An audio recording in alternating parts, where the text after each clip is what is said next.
사랑하는 여러분, 주님의 이름으로 여러분을 축복합니다. 오늘 이 시간 하나님의 따뜻한 은혜가 여러분의 삶에 가득하기를 소망합니다.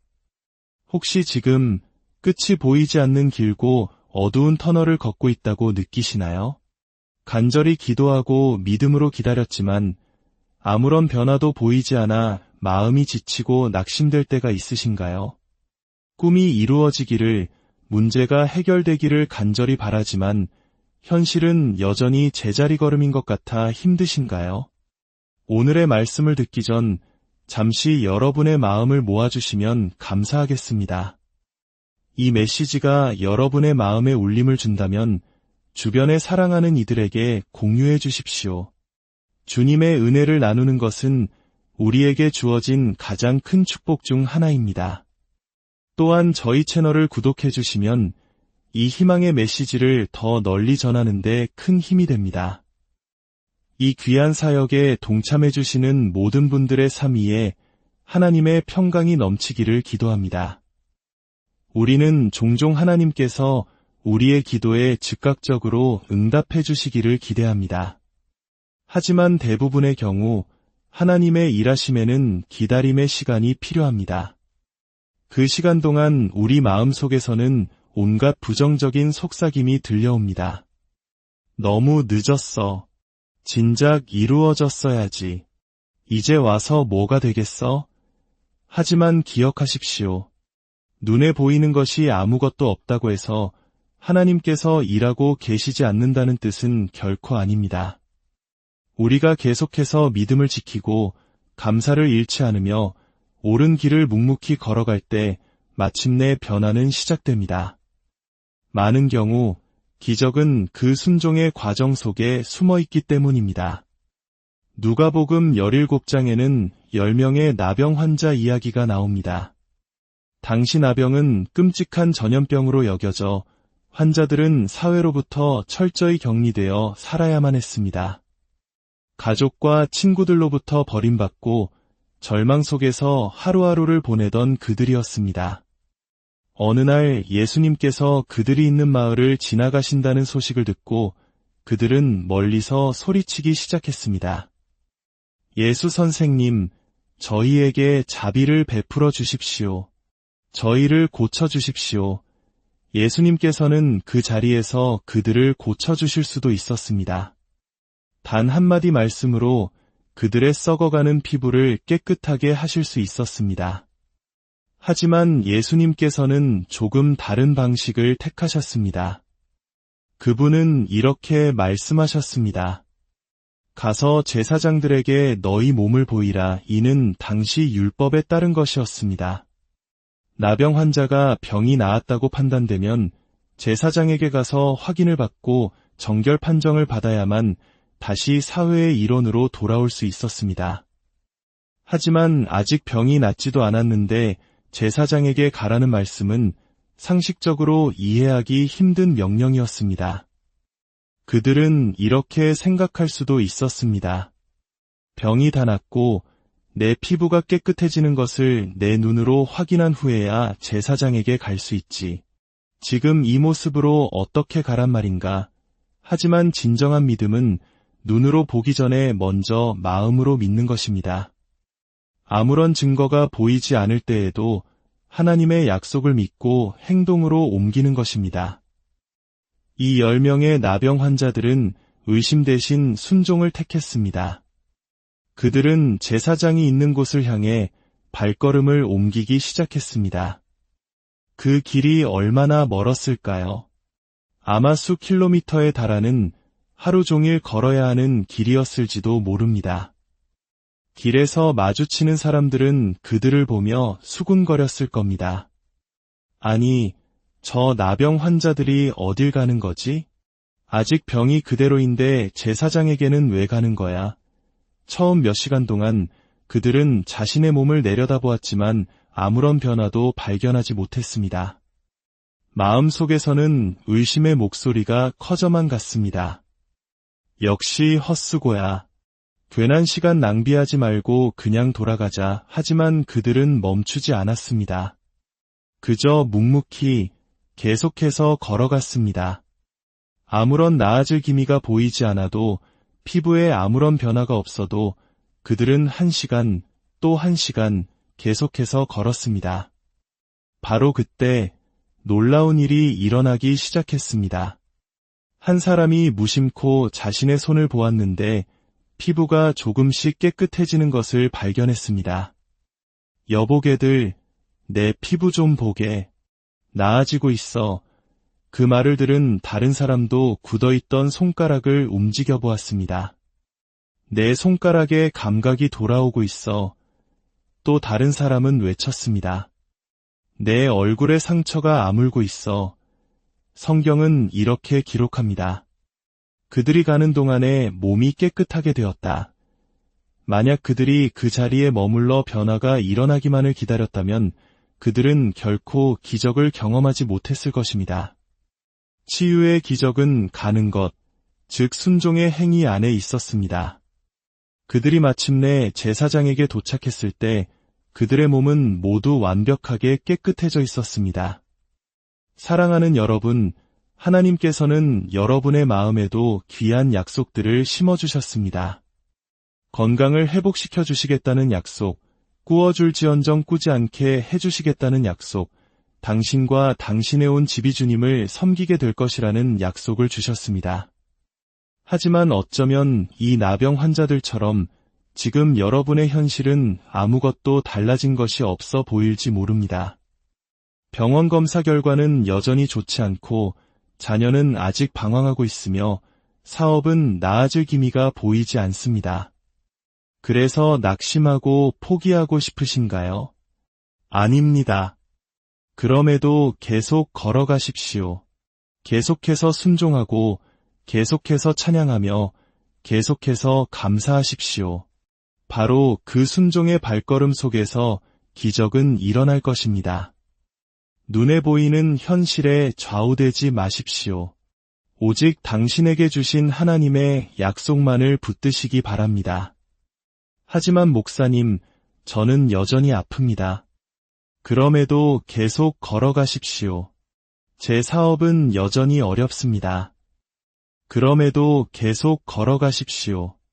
직장의 사람들은 여전히 저를 부당하게 대합니다. 그럼에도 계속 걸어가십시오. 하나님은 당신의 순종을 보고 계십니다. 당신이 낙심할 수밖에 없는 상황에서도 믿음을 지키는 모습을 보고 계십니다.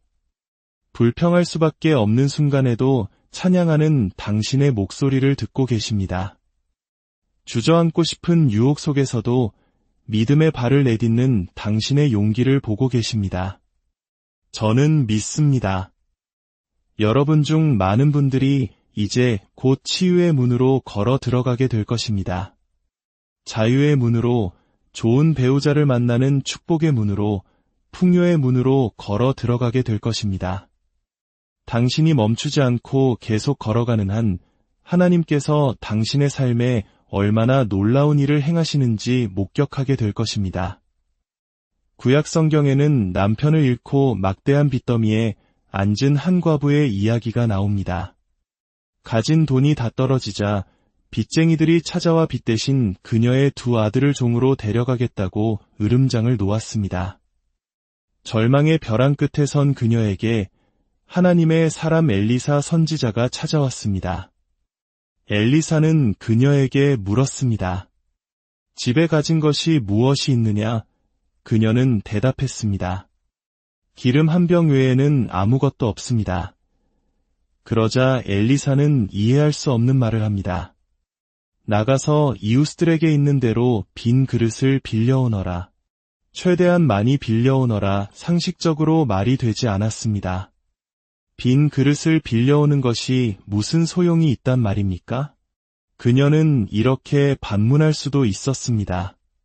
선지자님, 제게 필요한 건 빈 그릇이 아니라 음식이 가득 찬 그릇입니다. 당장 먹을 양식과 돈이 필요합니다. 하나님께서 우리에게 요구하시는 것은 때로 우리의 이성으로 이해되지 않을 때가 많습니다. 그분의 길은 우리의 길과 다르기 때문입니다. 많은 경우 그것은 우리의 믿음을 시험하는 과정입니다. 당신이 그저 순종하기만 한다면 기적은 반드시 뒤따를 것입니다. 이 과부는 의심하는 대신 순종했습니다. 그녀는 문을 두드리며 이웃들에게 빈 그릇을 빌리기 시작했습니다. 이웃들은 이상하게 생각했을 겁니다. 아니, 저 과부는 집에 먹을 것도 없다면서 빈 그릇은 왜 저렇게 많이 빌리는 거지? 하지만 믿음은 공급을 위한 공간을 미리 마련하는 것입니다.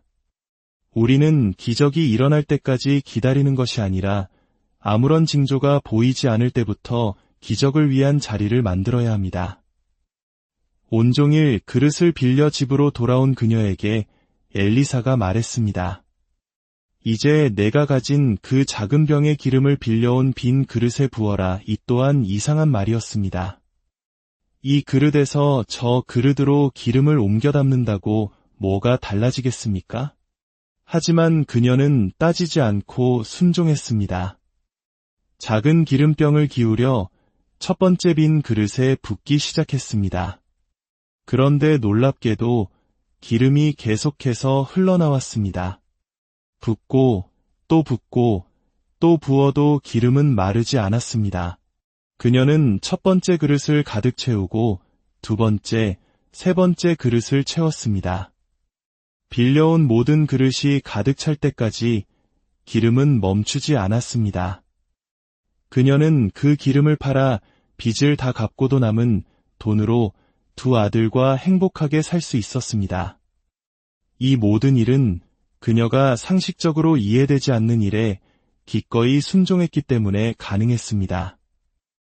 혹시 당신은 모든 것을 이성적으로 따지고 분석하느라 당신에게 예비된 기적을 놓치고 있지는 않습니까?